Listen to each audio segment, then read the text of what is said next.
Funan, Power Palheta 10 years on, rebranded as PPP Coffee.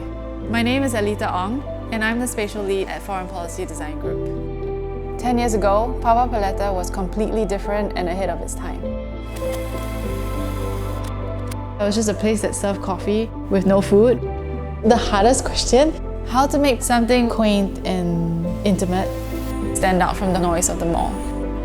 This site is actually situated in the middle, and it doesn't have any walls around it. You don't really know who the other tenants are going to be. Every shopfront is going to be competing with each other, shouting for attention. So I tapped into a quieter approach.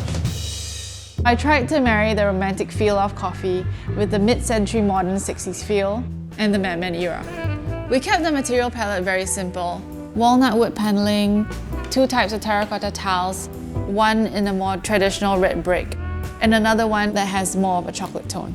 We actually juxtaposed that with a very sleek mirrored ceiling that reflects the main heart of the space. We're also exploring this standing table with iPads, so you can charge your wireless phone there and have a glimpse of the morning news.